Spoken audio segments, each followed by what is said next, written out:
السلام علیکم دوستو، اسلامی دوار چینل پہ آپ سب کو خوش آمدید کہتا ہوں۔ آج میں آپ کے لیے شمشیر بے نیام کی 58 ایپیسوڈ لے کے آیا ہوں۔ جن دوستوں نے ابھی تک چینل کو سبسکرائب نہیں کیا وہ چینل کو سبسکرائب کر لیں۔ تو چلیے آئیے آج کی ایپیسوڈ شروع کرتے ہیں۔ خالد رضی اللہ عنہ، خلیفہ ابو بکر رضی اللہ عنہ نے کہا، تمہارے لشکر میں زیادہ تعداد ان لوگوں کی ہے جو بڑے لمبے عرصے سے گھروں سے دور لڑ رہے ہیں۔ انہیں فارسیوں جیسے طاقتور دشمن کے خلاف لڑانا مجھے اچھا نہیں لگتا۔ فارسیوں کے خلاف وہی لوگ جم کر لڑ سکیں گے جنہیں احساس ہوگا کہ وہ اللہ کی راہ میں لڑ رہے ہیں۔ میں کسی کو مجبور نہیں کروں گا۔ بہتر صورت یہ ہوگی کہ تم رضاکاروں کی ایک فوج بناؤ، اس میں ایسے آدمیوں کو رکھو جو مرتدین کے خلاف لڑ چکے ہیں۔ تمہارے ساتھ کچھ ایسے آدمی بھی ہوں گے جو مرتدین کے ساتھ تھے۔ شکست کھا کر انہوں نے اپنی خیریت اس میں سمجھی کہ وہ اسلامی لشکر میں شامل ہو جائیں۔ ایسے کسی آدمی کو اپنے لشکر میں نہ رکھنا۔ ہم بڑے طاقتور دشمن کو للکارنے جا رہے ہیں، اس لیے میں کوئی خطرہ نہیں لینا چاہتا۔ امیر المؤمنین خالد رضی اللہ عنہ نے پوچھا، کیا آپ مجھے یہ اجازت دے رہے ہیں کہ ان لوگوں کو اپنے لشکر سے نکال دوں؟ نکال دینا اور بات ہے ولید کے بیٹے۔ خلیفہ ابو بکر رضی اللہ عنہ نے کہا، تم اپنے لشکر سے یہ کہنا کہ جو آدمی اپنے گھر کو جانا چاہتا ہے اسے جانے کی اجازت ہے، پھر دیکھنا تمہارے ساتھ کون رہتا ہے۔ اگر تمہارا لشکر بہت کم رہ گیا تو خلافت اس کمی کو کسی نہ کسی طرح پورا کرے گی۔ جاؤ ولید کے بیٹے، اللہ تمہارے ساتھ ہے۔ خلیفہ ابو بکر رضی اللہ عنہ عزم اور ایمان کے پکے تھے۔ انہوں نے عراق پر حملے کا جو فیصلہ کر لیا تھا اس پر وہ ہر حال میں اور ہر قیمت پر پورا عمل کرنا چاہتے تھے۔ خالد رضی اللہ عنہ تو چاہتے ہی یہی تھے کہ انہیں لڑنے کا موقع ملتا رہے۔ انہوں نے خلیفہ کے ارادے کو اور زیادہ پختہ کر دیا۔ عراق کے اس علاقے میں جہاں دجلہ اور فرات ملتے ہیں مسلمانوں کی بستیاں تھیں۔ یہ مسلمان مظلومیت اور مجبوری کی زندگی گزار رہے تھے۔ اب وہاں کی صورتحال یہ ہو گئی کہ وہ پہلے کی طرح مظلوم اور مقہور رہے جیسے وہ چلتی پھرتی لاشیں ہوں، لیکن ان کے گھروں میں ایسی سرگرمی شروع ہو گئی کہ وہ چھپ چھپ کر برچھیاں اور تیر و کمان بنانے لگے۔ انہیں مسنا بن حارثہ کی طرف سے جو حکم ملتا تھا وہ سرگوشیوں میں گھر گھر پہنچ جاتا تھا۔ مسنا کے چھاپا ماروں نے عراق کے سرحد سے دور ایک دشوار گزار علاقے میں اپنا اڈا بنا رکھا تھا۔ برچھیاں اور تیر کمان جو گھروں میں چوری چھپے تیار ہوتے تھے وہ رات کی تاریکی میں اس اڈے تک پہنچ جاتے تھے۔ بستیوں سے جوان آدمی بھی غائب ہونے لگے۔ ایرانیوں کی سرحدی چوکیوں پر اور ان کے فوجی قافلوں پر مسلمانوں کے شب خون پہلے سے زیادہ ہو گئے۔ یہ مسلمان در پردہ ایک فوج کی صورت میں منظم ہو رہے تھے اور اس فوج کی نفری بڑھتی جا رہی تھی۔ یمامہ میں خالد رضی اللہ عنہ کی فوج میں صورتحال اس کے الٹ ہو گئی۔ خالد رضی اللہ عنہ نے جب اپنی فوج میں جا کر یہ اعلان کیا کہ جو کوئی اپنے گھر کو واپس جانا چاہتا ہے وہ جا سکتا ہے، تو اس کے 10,000 نفری کے لشکر میں صرف 2,000 آدمی رہ گئے۔ 8,000 آدمی مدینہ کو روانہ ہو گئے۔ خالد رضی اللہ عنہ نے خلیفہ کے نام پیغام لکھا جس میں انہوں نے لکھا کہ ان کے پاس صرف 2,000 نفری رہ گئی ہے۔ خالد رضی اللہ عنہ نے زور دے کر لکھا کہ انہیں فوری طور پر کمک کی ضرورت ہے۔ امیر المؤمنین ابو بکر رضی اللہ عنہ اپنی مجلس میں بیٹھے تھے۔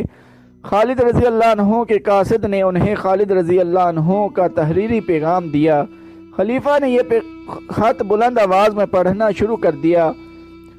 اس سے ان کا مقصد یہ تھا کہ مجلس میں ان کے جو مشیر اور دیگر افراد بیٹھے ہیں وہ سن لیں تاکہ کوئی مشورہ دے سکیں۔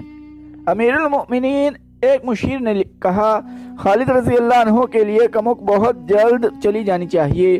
2000 نفری سے زرتشتوں کے خلاف لڑائی سوچی بھی نہیں جا سکتی۔ کاکا بن عمرو کو بلاؤ، امیر المؤمنین نے حکم دیا۔ تھوڑی دیر بعد گٹھے ہوئے جسم کا ایک قد آور نوجوان خلیفہ کے سامنے آن کھڑا ہوا۔ کاکا امیر المؤمنین نے اس نوجوان سے کہا، خالد رضی اللہ عنہ کو کمک کی ضرورت ہے، تیار کرو اور فوراً یمامہ پہنچو اور اسے کہو کہ میں ہوں تمہاری کمک۔ یا امیر المؤمنین، ایک مشیر نے حیران ہو کر کہا، خدا کی قسم آپ مذاق نہیں کر رہے، لیکن اس سالار کو جس کی 8000 فوج اس کا ساتھ چھوڑ گئی ہو، صرف ایک آدمی کی کمک دینا مذاق لگتا ہے۔ امیر المؤمنین ابو بکر رضی اللہ عنہ ضرورت سے زیادہ سنجیدہ تھے۔ انہوں نے کاکا بن عمرو کو سر سے پاؤں تک دیکھا اور سکون کی آہ لے کر بولے، مجاہدین کے جس لشکر میں کاکا جیسے جوان ہوگا وہ لشکر شکست نہیں کھائے گا۔ کاکا اسی وقت گھوڑے پر سوار ہوا اور مدینہ سے نکل گیا۔ مشہور مورخ طبری، ابن اسحاق، واقدی اور سیف بن عمر نے یہ واقعہ بیان کرتے ہوئے لکھا ہے کہ اس سے پہلے بھی ایسا واقعہ ہو چکا تھا۔ ایک سالار ایاز بن غنم نے محاذ سے مدینہ میں قاصد بھیجا تھا کہ کمک کی ضرورت ہے۔ خلیفہ ابو بکر رضی اللہ عنہ نے صرف ایک آدمی عبد بن عوف الحمیری کو کمک کے طور پر بھیجا تھا۔ اس وقت بھی اہل مجلس نے حیرت کا اظہار کیا اور امیر المؤمنین نے یہی جواب دیا تھا جو کاکا کو خالد رضی اللہ عنہ کے پاس بھیجنے پر دیا۔ حقیقت یہ تھی کہ خلیفہ ابو بکر رضی اللہ عنہ خالد رضی اللہ عنہ کو مایوس نہیں کرنا چاہتے تھے، لیکن مدینہ میں کمک نہیں تھی۔ صرف یہی ایک محاذ نہیں تھا، اس وقت تمام کے تمام مشہور سالار مختلف محاذوں پر لڑ رہے تھے اور یہ ساری جنگ ارتداد کے خلاف لڑی جا رہی تھی۔ اسلام کے دشمن دیکھ چکے تھے کہ مسلمانوں کو میدان جنگ میں شکست دینا بڑا مہنگا سودا ہے، چنانچہ اسلام کو کمزور کر کے ختم کرنے کا انہوں نے یہ طریقہ اختیار کیا کہ کئی افراد نے نبوت کا دعویٰ کر دیا اور اپنے اپنے طریقوں سے پیروکار بنا لیے۔ متعدد ایسے قبیلے جو اسلام قبول کر چکے تھے اسلام سے منحرف ہو گئے اور انحراف کا یہ سلسلہ تیز ہوتا جا رہا تھا۔ ارتداد کے فتنے کے پیچھے یہودیوں کا ہاتھ تھا۔ خلیفہ ابوبکر رضی اللہ عنہ کی خلافت اسی فتنے کے خلاف برسر پیکار رہی۔ اس فتنے کو وعظوں اور تبلیغی لیکچروں سے نہیں دبایا جا سکتا تھا، اس کے لیے مسلح جہاد کی ضرورت تھی۔ یہ جنگی پیمانے کی مہم تھی جسے سر کرنے کے لیے مدینہ فوج سے خالی ہو گیا تھا۔ کمزور محاذوں کو کمک دینے کے لیے دوسرے محاذوں سے فوج بھیجی جاتی تھی۔ امیر المؤمنین نے خالد رضی اللہ عنہ کو صرف ایک آدمی دینے پر اکتفا نہ کی، انہوں نے دو طاقتور قبیلوں مزر اور ربیعہ کے سرداروں کو پیغام بھیجے کہ خالد رضی اللہ عنہ کو زیادہ سے زیادہ آدمی دیں۔ صرف ایک آدمی کاکا بن عمرو جب خالد رضی اللہ عنہ کے پاس پہنچا تو خالد رضی اللہ عنہ نے اپنے خیمے میں غصے سے ٹہلتے ہوئے کہا، صرف ایک آدمی؟ کیا میں نے امیر المؤمنین کو بتایا نہیں کہ میرے پاس صرف 2000 لڑنے والے رہ گئے ہیں اور خلافت مجھ سے توقع رکھتی ہے کہ میں فارس کی اس فوج سے ٹکر لوں جو زرع میں ڈوبی ہوئی ہے؟ میرے سالار کاکا نے کہا، میں 8000 کی کمی پوری نہیں کر سکتا، خدا کی قسم کوئی کمی رہنے بھی نہیں دوں گا۔ وقت آنے دیں، جس رسول صلی اللہ علیہ وآلہ وسلم کا کلمہ پڑھتا ہوں اس کی روح مقدس کے آگے تمہیں شرمسار نہیں ہونے دوں گا۔ آفرین عرب کے بیٹے حسین و جمیل لیلہ ام تمیم نے کاکا کے کندھے پر بڑی زور سے تھپکی دے کر کہا، جس دین کے تم پرستار ہو اسے تم جیسے نوجوان قیامت تک زندہ رکھیں گے۔ خدا کی قسم، خالد رضی اللہ عنہ کی دوسری بیوی بنت مجا نے پرجوش لہجے میں کہا، یہ نوجوان 8000 کی کمی پوری کر سکتا ہے۔ میں یمامہ میں بیٹھا نہیں رہوں گا۔ خالد رضی اللہ عنہ نے ایسے کہا جیسے اپنے آپ سے بات کر رہے ہوں، مسنا میرا انتظار کر رہا ہوگا۔ میں اسے اکیلا نہیں چھوڑوں گا۔ لیکن خالد رضی اللہ عنہ خاموش ہو گئے۔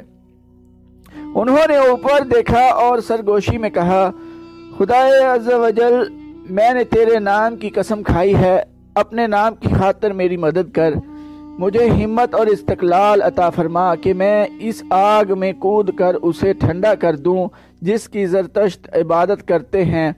میں گواہی دیتا ہوں کہ تیرے سوا عبادت کے لائق کوئی نہیں اور محمد صلی اللہ علیہ وآلہ وسلم تیرے رسول ہیں۔ کیا تو ہمت ہار رہا ہے ولید کے بیٹے؟ لیلا نے کہا، کیا تو نے نہیں کہا تھا کہ اللہ کی راہ میں لڑنے والوں کی مدد اللہ کرتا ہے؟ میں ہمت نہیں ہاروں گا، خالد رضی اللہ عنہ نے کہا، لیکن میں شکست کا عادی نہیں، اللہ مدد کرے گا۔ خدا کی قسم، میں جاہ و جلال کا طلبگار نہیں، مجھے فارس کے بادشاہ کا تخت نہیں چاہیے، مجھے وہ زمین چاہیے جو اللہ کی ہے اور اس پر بسنے والے اللہ اور اس کے رسول صلی اللہ علیہ وآلہ وسلم کے نام لیوا ہوں گے۔ وہ 2000 مجاہدین جو خالد رضی اللہ عنہ کے ساتھ رہ گئے تھے، یمامہ کے ایک میدان میں خالد رضی اللہ عنہ کے ساتھ کھڑے تھے۔ خالد رضی اللہ عنہ گھوڑے پر سوار تھے۔ مجاہدین اسلام خالد رضی اللہ عنہ اپنی اس قلیل فوج سے بڑی بلند آواز میں مخاطب ہوئے، اللہ تعالیٰ نے ہمیں اسلام کا نام دور دور تک پہنچانے کے لیے چنا ہے۔ وہ جنہیں اپنے گھر اور اپنے مال و عیال عزیز تھے وہ چلے گئے ہیں، ہمیں ان سے گلہ نہیں۔ انہوں نے خاک و خون کے راستوں پر ہمارا ساتھ دیا تھا، بڑے لمبے عرصے تک وہ ہمارے ہم سفر رہے، اللہ انہیں جہاد کا صلہ عطا فرمائے۔ تم نے میرا ساتھ نہیں چھوڑا، اس کا اجر میں نہیں، اللہ دے گا۔ ہم بہت ہی طاقتور دشمن پر حملہ کرنے جا رہے ہیں، مت دیکھو ہماری تعداد کتنی ہے۔ بدر کے میدان میں تم کتنے اور قریش کتنے تھے؟ احد میں بھی مسلمان تھوڑے تھے، میں اس وقت مسلمانوں کے دشمن قبیلے کا فرد تھا۔ تم میں بھی ایسے موجود ہیں جو قبول اسلام سے پہلے بدر کے میدان میں مسلمانوں کے خلاف لڑے تھے۔ کیا ہم نے کہا نہیں تھا کہ ان تھوڑے سے مسلمانوں کو ہم گھوڑوں تلے کچل ڈالیں گے؟ کیا تمہیں یاد نہیں کہ ہم جو تعداد میں بہت زیادہ تھے ان کے ہاتھوں پسپا ہوئے تھے جو تعداد میں بہت تھوڑے تھے؟ کیوں ایسا کیوں ہوا تھا؟ اس لیے کہ مسلمان حق پر تھے اور اللہ حق پرستوں کے ساتھ ہوتا ہے، آخر تم حق پرست ہو۔